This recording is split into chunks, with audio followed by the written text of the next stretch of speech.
교회란 무엇인가? 디다케 공동체. 사도행전 19장 8절에서 10절 말씀입니다.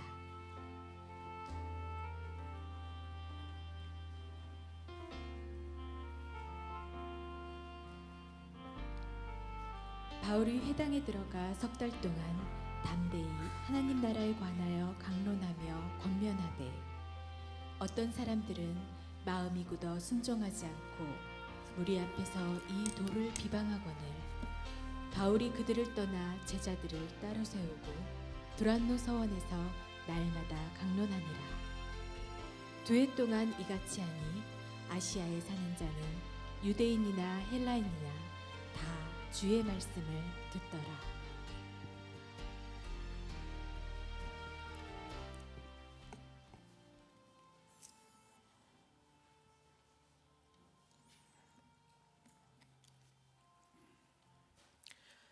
교회란 무엇인가? 디다케 공동체라고 하는 제목으로 하나님의 말씀을 증거하겠습니다. 우리 옆에 계신 분들과 먼저 한번 인사 한번 해보겠습니다.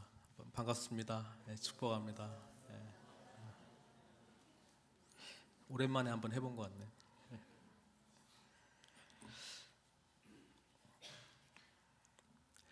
교회란 무엇인가? 라고 하는 시리즈 설교가 되어버린 것 같아요. 원래 계획한 건 아니었는데 교회가 무엇인가? 라고 하는 개인적인 질문 속에서 하나님 말씀을 증거하다가 교회란 베드로가 우리 예수님의 그 질문 너희는 나를 누구라 하느냐? 라고 했을 때 주는 그리스도시요 살아계신 하나님의 아들이십니다 라고 하는 이 신앙 고백 위에 교회가 세워진 것을 말씀드렸습니다.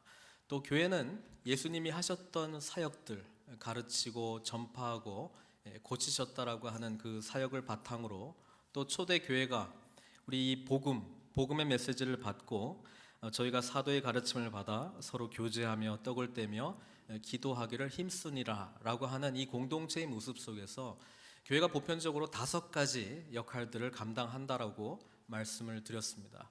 첫 번째는 캐리그마, 복음, 오직 복음의 그 선포와 관련된 일들이 진행되었다라고 하는 것을 말씀드렸고, 오늘은 이제 두 번째 디다케, 가르침이라고 하는 뜻입니다. 티칭이라고 하는 뜻입니다.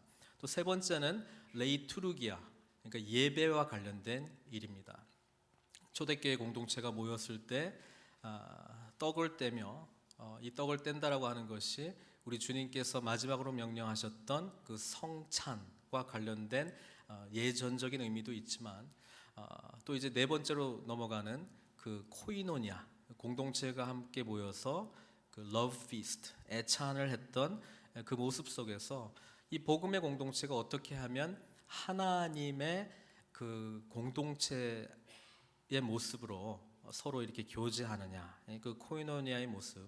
그다음에 마지막으로 디아코니아, 그리고 이 복음을 받은 우리들이 바깥으로 세상 가운데 어떻게 하면 이 복음의 사랑을 전할 것인가 하는 섬김과 봉사에 관한 일들이 이 교회가 해야 될 5가지라고 말씀드렸습니다. 오늘은 특별히 이 디다케에 대해서 말씀을 드리려고 하는데요. 제가 지금 공부하는 게 사실 그 교육학입니다. 그래서 이게는 어떻게 보면 제 전공 분야라고 이제 볼 수도 있는데, 저는 늘 teaching 그리고 learning 그리고 그 상호작용 속에서 일어나는 일들에 관심이 있습니다. teaching이 뭐냐, learning이 뭐냐라고 물어보면 저는 그냥 한 단어로 변화라고 생각합니다. change라고 생각합니다. 근데 이 change도 여러 가지 change가 있습니다. 우리 형태가 변화되어서 마치 진흙 덩어리 하나가 있는데 그것을 누가 이제 빚어가는 게 있죠. 그것을 form이라고 합니다. 우리 사람들이 어떤 지식을 받을 때 그것이 우리 머릿속에 들어오죠. 그래서 inform입니다. 그렇죠? 그런 작용들이 우리 교육 가운데도 있습니다.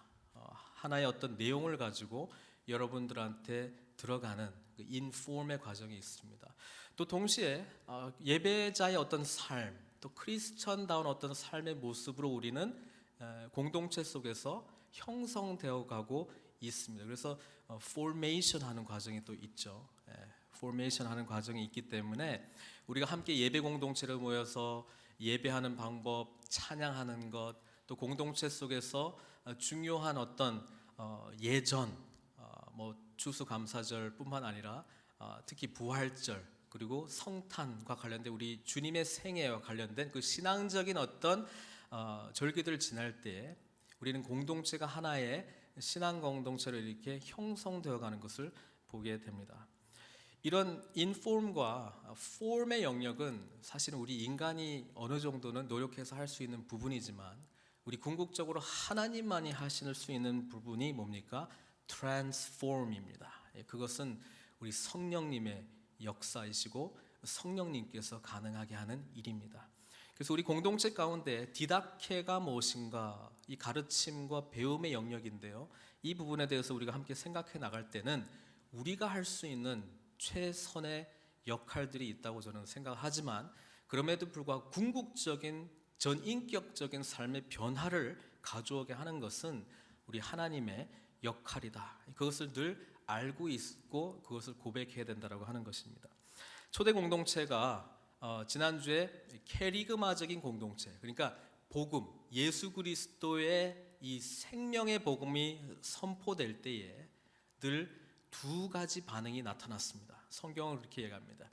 진리 대신 예수님의 오심, 또 구약의 선지자들이 왜 오셔야만 했는가라고 하는 그 예언의 성취, 그리고 예수님의 삶 속에서 보여지는 가르침, 그 삶의 모습, 또 우리를 위해서 십자가에서 죽으실 수밖에 없었던 그 놀라운 십자가의 은혜, 그리고 부활로 말미암아 부활의 첫 열매가 되셔서 이제 예수 믿는 자들이 앞으로 살아가게 될 능력의 삶, 그리고 이제 승천하셔서 하늘과 땅의 모든 권세를 가지신 그 예수님이 우리 삶의 모든 영역에서 주인이시다라고 하는 그 신앙 고백적인 삶, 그리고 우리는 앞으로 도래할 하나님의 나라를 대망하며 살아가는 이미 오신 주님과 아직 오시지 않은 주님 사이에서 살아가야 될 하나님 나라를 이루는 교회 공동체의 그 복음의 메시지를 우리가 듣게 되면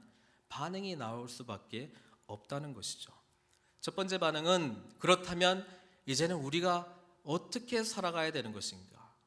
우리가 이제는 어찌할꼬 이 고민이 있습니다. 그 고민에 대해서 나는 답을 알기를 원하는 자들은 디다케 영역으로 넘어오는 거죠. 가르침의 영역으로 넘어오게 되는 것입니다. 근데 이 복음의 메시지를 받고 마음에는 찔립니다. 왜? 진리이기 때문에.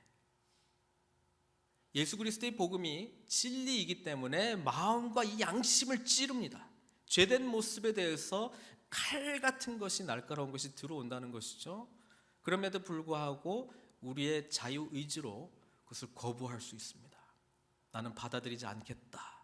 그래서 성경에도 지난주에 말씀드렸듯이 마음에 찔렸지만 스데반의 이 캐리그마적인 설교를 듣고 귀를 막고 눈을 막고 그 복음 전하는 자에게 돌을 던져서 죽여버리죠.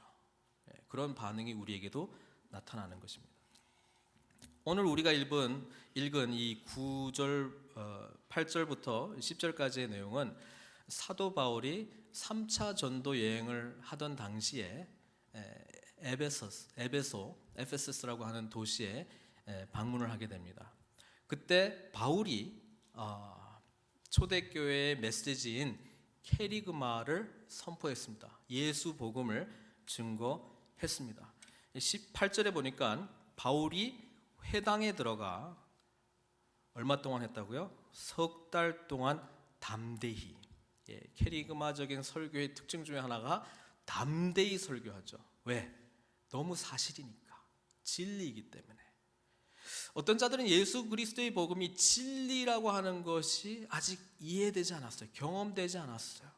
그들에게서 나오는 예수님에 대한 이야기는 담대하지 못합니다. 또 능력을 발하지 못합니다. 왜? 본인도 아직 확신이 없으니까. 그러니까 이 이야기는 입니다.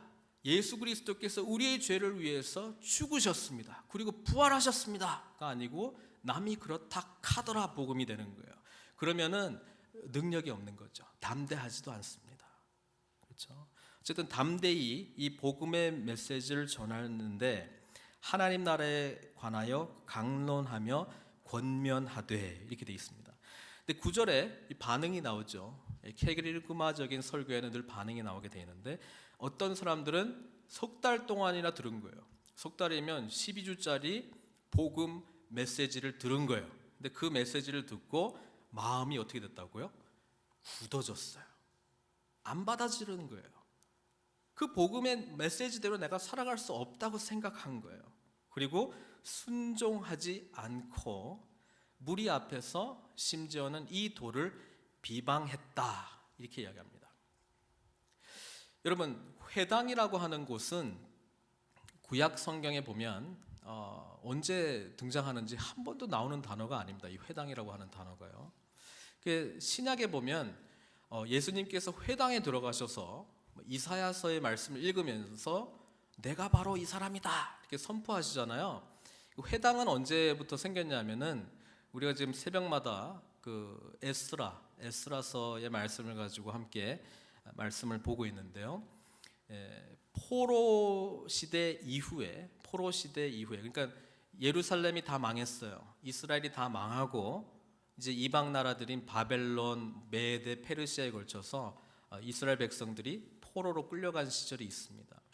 그때 성전이 없으니까 이전에는 성전에서 제사를 드리고 또 그 교육을 받았는데 이제는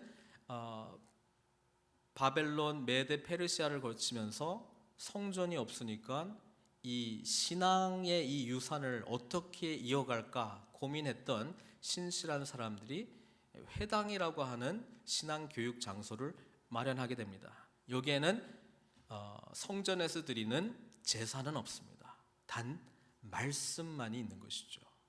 그래서 어떻게 보면 예수님을 준비하기 위한 하나의 수순이었는지도 모르겠습니다. 왜냐하면 이 포로 시대를 끝으로 성전이 에스라서에 보면은 1차 귀환, 2차 귀환 에스라 중심으로 그리고 3차 귀환 느헤미야가 이렇게 귀환을 하는데요. 제일 먼저 했던 게 뭐예요?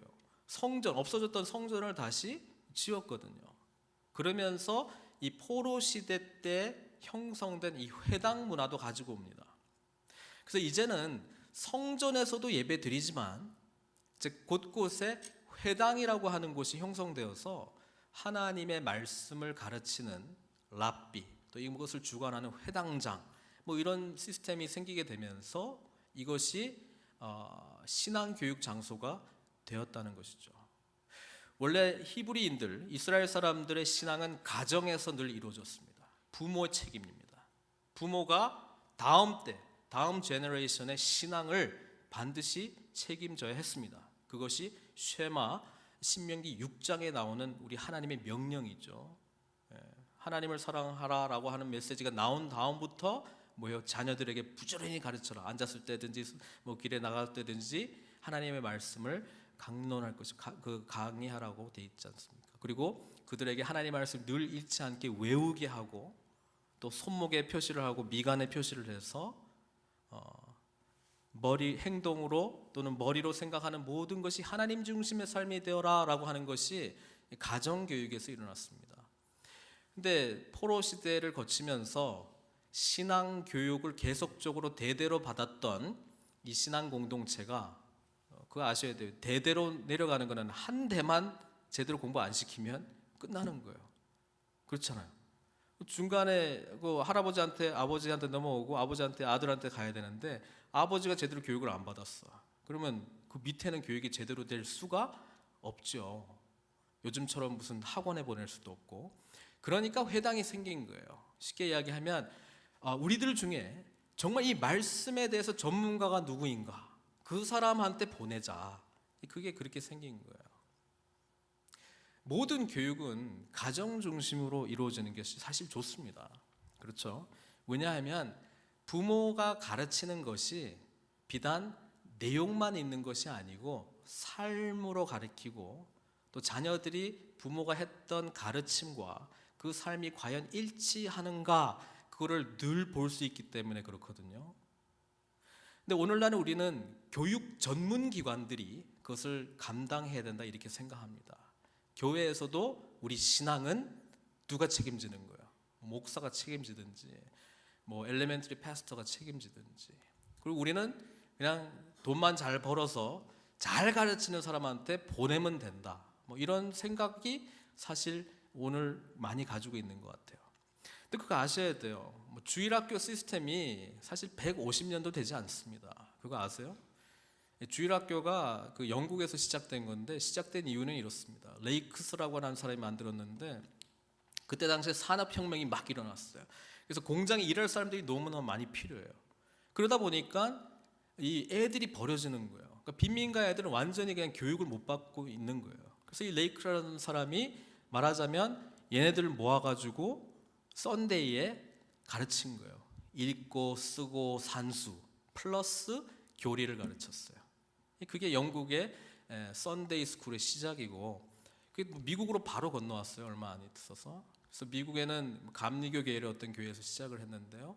그것도 150년 역사밖에 되지 않습니다. 다른 게 아니고 교회에서 운영하는 애프터 스쿨 비슷하게 됐어요. 왜?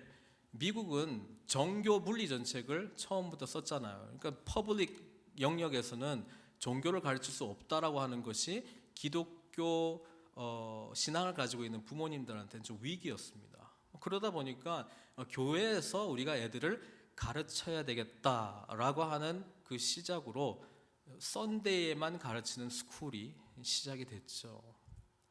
근데 우리는 이제 그게 보편적인 걸로 알고 있어요. 사실은 2000년 이상 되는 인류의 모든 역사는 부모님이 책임졌습니다. 어떤 기관이 책임지지는 않았습니다. 특히 신앙은 더욱더 그렇다라고 하는 것이죠. 어쨌든 이 회당 가운데 바울이 들어가서 말씀을 강론하는 곳이니까 석 달 동안 열심히 강의를 했는데, 캐리그마적인 복음을 선포했는데 12주 동안 강의를 했는데 결과는 두 부류로 나눠졌어요. 하나는 그 메시지가 진리입니다. 참입니다. 믿겠습니다라고 따라가려고 했던 제자들, 이 사람들은 디다케의 영역으로 넘어가야 되고, 그리고 그 메시지를 듣고 마음이 굳어진 사람들, 오히려 이 메시지를 비방하고 틀렸다라고 말하는 사람들.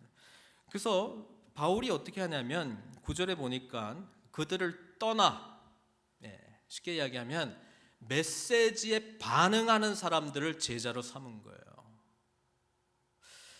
우리 교회 여러 교회들을 보면요, 디다케를 표현하는 단어들이 여러 단어들이 있는 것 같아요. 예를 들어서 제자반이 복음을 받아들이고 예수 그리스도의 제자가 되려고 하는 사람들을 위한 반 아닙니까? 그러니까 제자반, 또는 양육자반. 이제는 복음을 받아들였으니까 양육을 할 수 있는 그런 자격을 갖춘 사람으로 키우기 위한 어떤 양육반, 또는 뭐 성숙반, 성장반, 뭐 이런 식으로 복음은 받아들였고, 이 복음에 대한 반응으로서 어떻게 하면 하나님 백성다운 삶을 살 수 있을까라고 하는 그런 커리큘럼들이 많이 있습니다. 그러니까 바울이 지금 하는 게 뭐냐면 복음의 메시지들을 진정으로 받아들이는 이 사람들을 따로 세워서 어떻게 합니까? 두란노 서원에서 날마다 강론하니라. 이게 9절 말씀입니다. 사실 교육은 언제 제일 효과를 발휘하느냐 하면 학생이 그 교육을 받고 싶을 때 할 때 제일 효과가 큽니다. 누가 요즘은 다 연령별 그레이드 시스템이잖아요. 누가 그렇게 정했습니까? 모든 학생들은 몇 살이 되면 이런 걸 배우려고 하는 욕구가 있을 것이다.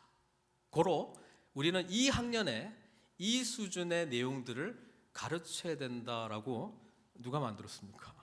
교육학자들이 만들었겠죠. 그런데 보편적으로는 그렇지만 항상 그런 건 아니거든요. 여러분, 우리가 사람은 다 사람인데 개인적으로 만나면 다 틀리지 않습니까? 그래서 어떻게 보면 제일 좋은 교육은 교육학자들 동의합니다만 1대1 교육입니다. 우리의 필요와 우리의 수준에 맞는 교육을 할 수 있는 교사들. 그래서 예를 들어서 명문 가문들은 다 개인 교사 따로 있잖아요. 그렇죠? 한국에서는 이제 그 막으려고 뭐 사교육비 어쩐다 그래서 이제 막긴 하지만 너무 이제 무분별하게 가는 경우도 있긴 하지만 제일 좋은 교사는 1대1 교사, 나를 제일 잘 아는 교사, 그리고 어느 수준까지 이끌어야 되는지 그것을 아는 교사가 인도해야 제일 교육적 효과가 나타나지. 이렇게 여러 사람들을 한꺼번에 가르치다가 보니까 제일 효율적인 방법이, 그럼에도 불구하고 이 연령대는 이 정도의 내용을 하면 중간쯤, 그래도 대부분 한 70% 정도는 맞출 수 있지 않을까. 그런 것으로 사실 교육적인 체계가 만들어진 겁니다. 신앙적인 체계도 그럴까요? 우리가 한 5살 되면 6살 되면 이런 고민들이 생기기 때문에 이런 교과 내용을 가르치면 애들에게 딱 맞겠지, 이런 게 있을까요? 사도 바울이 이런 고백을 했어요. 그리스도 안에서 1만 스승이 있으되 아비는 많지 아니하니 그리스도 예수 안에서 복음으로 내가 너희를 낳았습니다. 스승이 많대요. 복음에 대해서 가르치는 사람이 많이 있대요. 이제 교회를 많이 개척했는데 내용을 아는 사람들이 많이 있는데 한 사람 한 사람을 아비의 마음으로 품고 낳는 해산의 수고를 각오하고 이 영혼들을 품고자 하는 사람은 없다는 것입니다. 그래서 신앙이 안 물려진다는 거예요. 여러분, 우리 교회가 정말 지속적으로 영적인 성장을 하기 위해서는 아비의 마음을 품은, 또는 부모의 마음을 품은 하나님의 말씀을 가르치는 그런 교사들이 많이 있어야 될 줄로 믿습니다. 어떤 사람들, 아니 그거는 목사의 역할 아닙니까? 아니 그거는 전도사의 역할 아닙니까? 뭐 그렇게 생각할 수도 있습니다만, 여러분 아셔야 되는 게, 우리가 하나님 앞에 부르심을 받았으면 캐리그마의 복음의 메시지에 제대로 반응했다면 디다케 영역으로 가는 겁니다. 디다케 영역은 가르침의 영역인데, 성경 말씀 다시 한번 보겠습니다. 9절에 바울이 제자들을 따로 세우고 두란노 소원에서 날마다 강론했습니다. 우리 성경에 번역본들이 많이 있는데요, 어떤 번역본에는 그 시간까지 나와 있어요. 시간까지 나와 있는데 오전 11시부터 4시까지래요. 오후 4시까지. 그러니까 5시간이야. 1시간 점심 먹는다 치고 4시간씩 날마다 2년 동안 가르쳤습니다. 여러분, 주일날 설교 뭐 제가 길게 한다 쳐도 1시간씩 한다고 칩시다. 그럼 52시간이에요. 그거 아세요?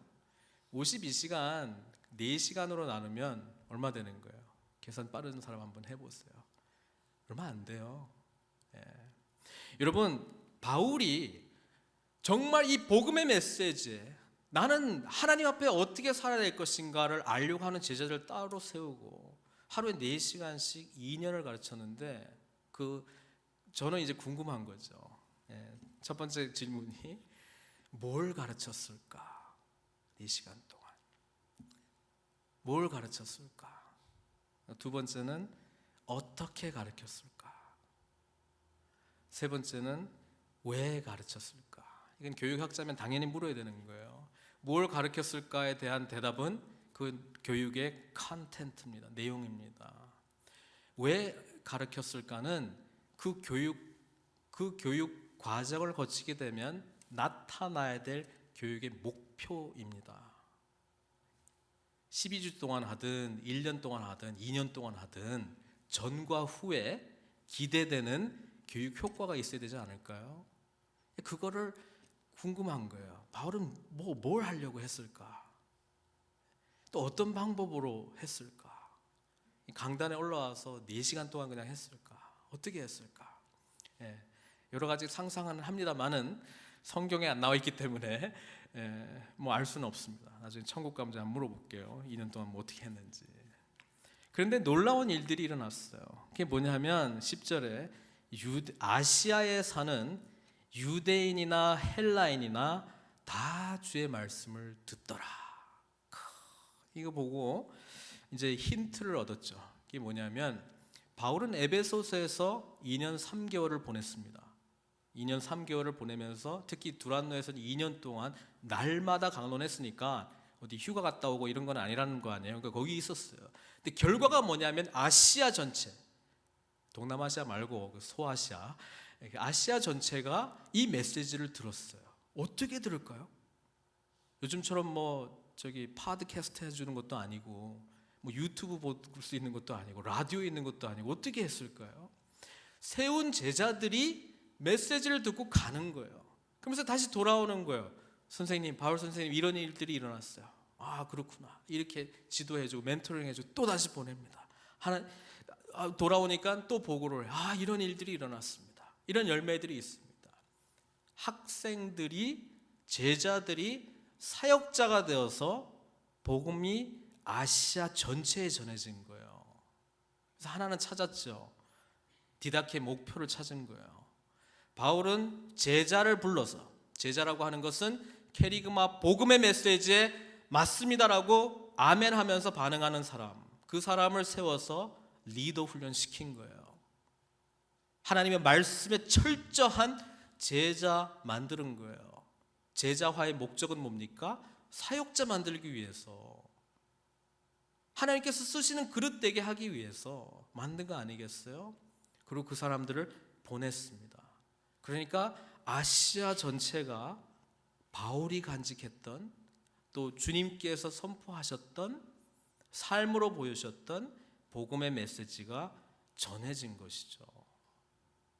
우리 늘푸른 선교교회가 하나님께서 기뻐하시는 교회, 캐리그마 복음의 메시지에 제대로 반응하는 교회가 되기를 위해서는 이 디다케에 헌신하는 마음들이 있어야 될 줄로 믿습니다. 그래서 저는 질문합니다. 우리 교회에 이 디다케 훈련이 어디에 있는가? 어떤 훈련을 하고 있는가? 어떤 12주든 1년이든 어떤 과정을 거칠 때에 하나님의 이 복음의 메시지를 전할 수 있는 사역자들이 나오는가? 그 질문을 던져보면 답이 있어요, 없어요? 잘 안 보이는 것 같아요. 그냥 이건 목사만 그냥 하는 일인가? 여러분, 하나님께서 우리를 부르셨을 때는 당연히 복음에 아멘으로 반응하기를 원하셨겠죠. 근데 그게 우리의 끝입니까? 이 복음의 메시지를 설명할 줄 알아야 되지 않겠어요? 누가 우리에게 예수 믿는 것이 무엇이냐 말하면 목사님한테 리퍼하지 말고 내가 복음의 메시지를 전할 수 있는 사람 정도는 돼야 되지 않겠어요? 그러려면 훈련을 받아야 됩니다.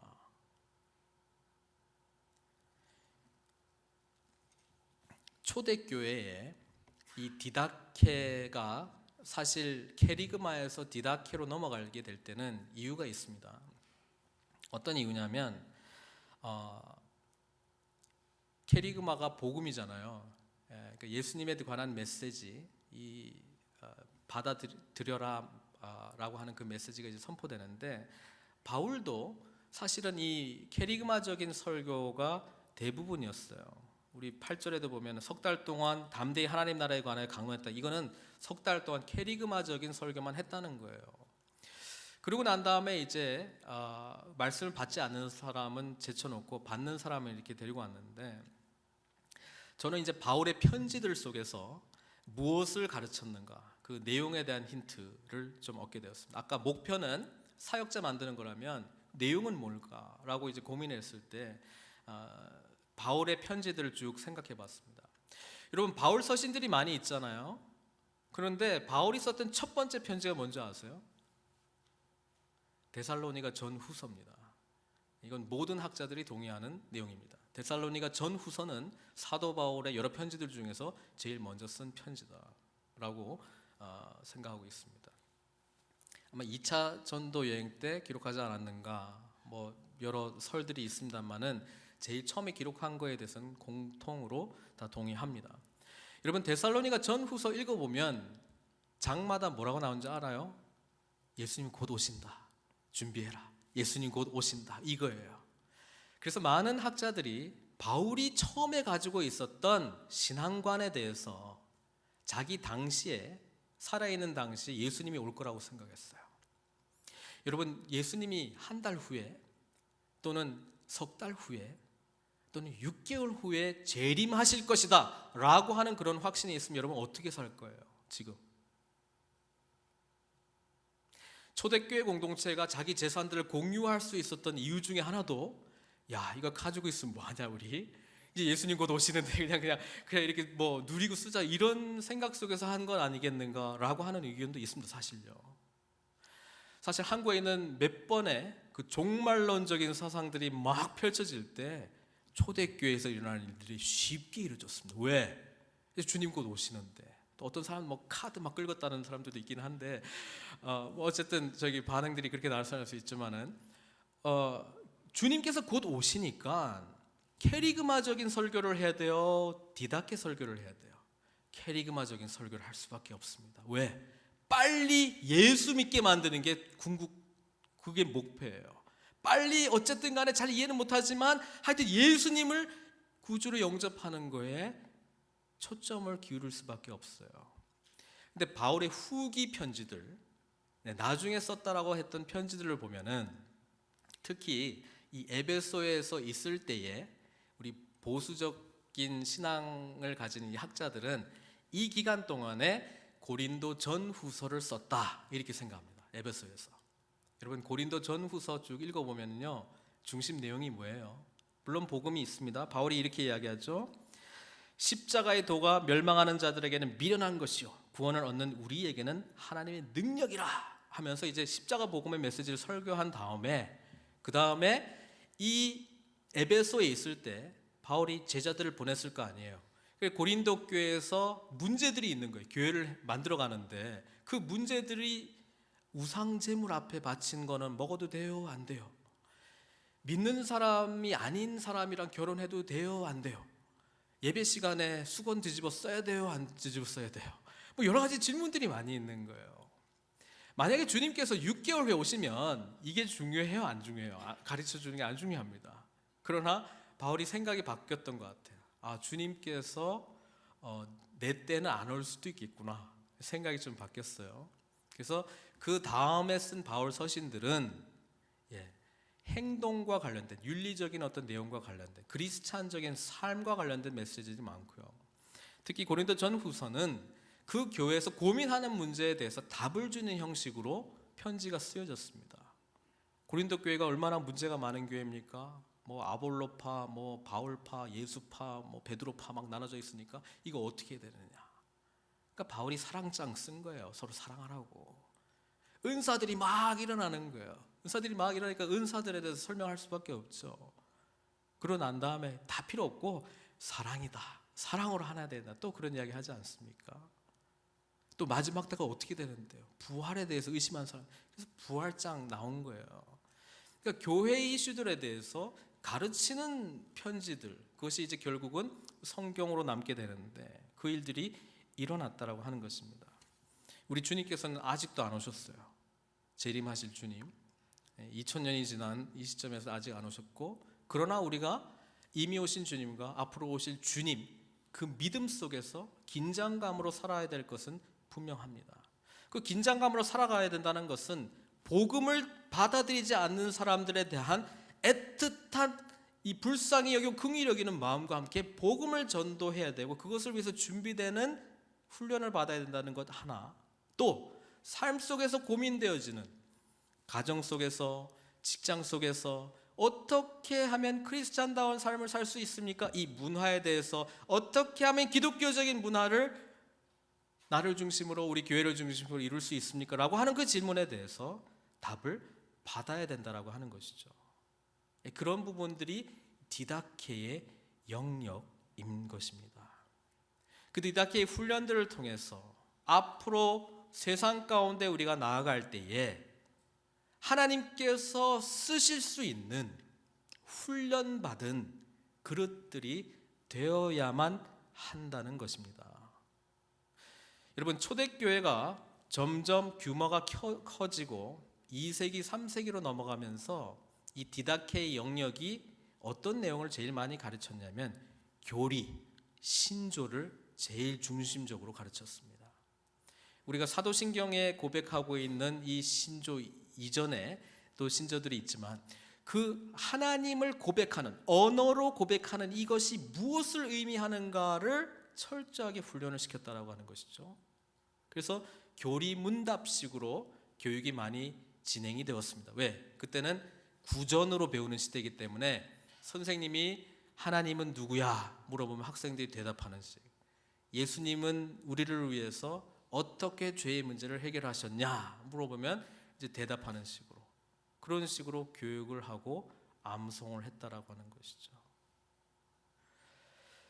근데 시대가 흐르고 보니까 그런 식으로 교육이 쭉 진행이 됐는데 문제가 생겼습니다. 왜냐하면 이런 특이한 부류의 사람들이 나타나기 시작했다는 것이죠. 답은 너무나 잘 암송을 잘하는데 삶은 영 아니야. 이런 부류가 생기는 거예요. 그렇죠? 아니 뭐 선생님이 물어보기만 하면 답은 줄줄줄줄 나오는데 저 사람은 아무리 봐도 예수님하고는 너무 거리가 먼 사람 같아. 그래서 사람들이 생각하기 시작합니다. 이 교육은 잘못됐다. 우리는 삶을 변화시키는 방법으로 해야 되겠다. 그래서 교리를 서서히 버리기 시작합니다. 여러분, 교리를 버리기 시작하면 뭘 붙드는 줄 아세요? 윤리를 붙듭니다. 주일날 예배 드려야 돼. 11조 생활 꼭 해야 돼. 성경은 평일에는 석장, 주일에는 5장 꼭 읽어야 돼. 기도는 최소한 2시간은 해야 돼.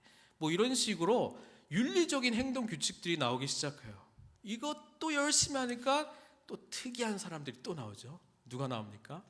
예수님이 회칠한 무덤들이라고 욕했던 바리새인 같은 사람들이 나오는 거예요. 하기는 다 해. 그런데 좀 아니야. 그렇죠? 이런 사람도 있는 거예요. 그러면 어떻게 합니까? 어떻게 해야 됩니까? 어떻게 하기에는 두 개 다 균형 있게 해야죠. 균형 있게 해야 되는데 원리를 아셔야 되는 거예요.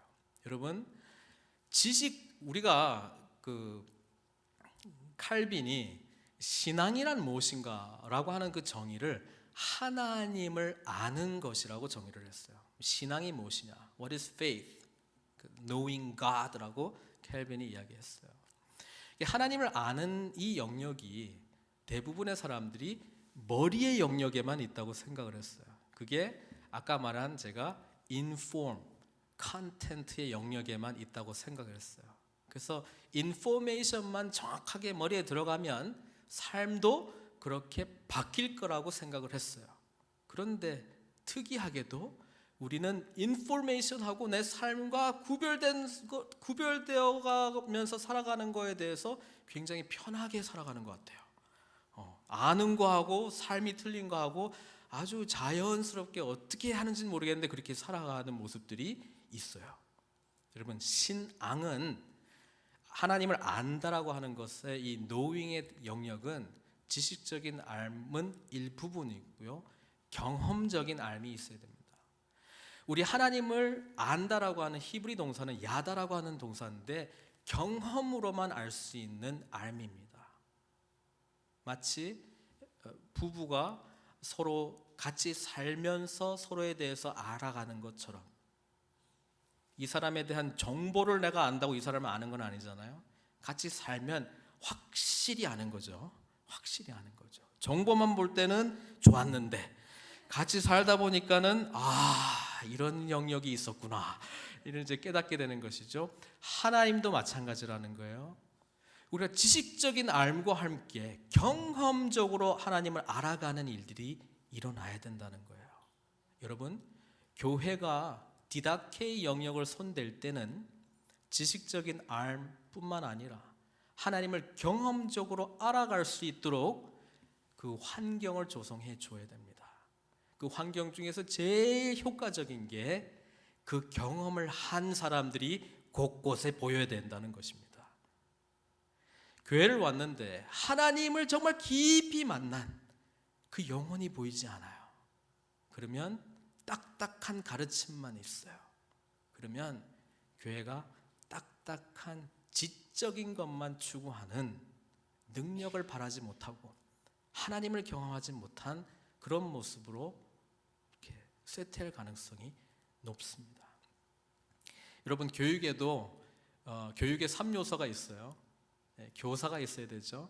또 학생이 있어야 되죠. 그리고 교육 과정이 있어야 돼요. 커리큘럼이 있어야 돼요. 근데 커리큘럼도 세 가지로 분류를 해요. 첫 번째는 formal curriculum이라 해가지고 프린트된 1과, 2과, 3과 이게 정식으로 지금 진행해야 될 그런 교과가 있어요. 두 번째는 잠재적 교육 과정이라고 부릅니다. hidden curriculum. 그 뭐냐면 표현하지도 않았어요. 교육 목표도 없어요. 그런데 있어요. 예를 들어서 이겁니다. 사실 교회 안에서의 교육은 가르치는 어떤 클래스룸 포맷이나 아니면 설교 강단을 통해서 주어지는 교육적인 방법이 있는데요. 사실은 히든 커리큘럼은 이겁니다. 가르치는 자가 어떠한 태도를 가지고 가르치느냐. 복음을 전하는데 기쁨이 가득한가, 아니면 왠지 의무감으로 누가 시켜가지고 안 하면 안 되는 숙제 같은 것 때문에 하는 그런 방법으로 복음을 전하는 것인가. 찬양을 하는데 정말 마음속에서 우러난 그 기쁨이 넘쳐서 찬양을 하는 것인가, 아니면 그냥 해야 되기 때문에 하는 것인가. 또 평상시에 커피를 마시면서 나누는 대화 속에서 주어지는 그 사람이 풍겨지는 어떤 모습들, 이게 다 히든 커리큘럼의 영역인데요.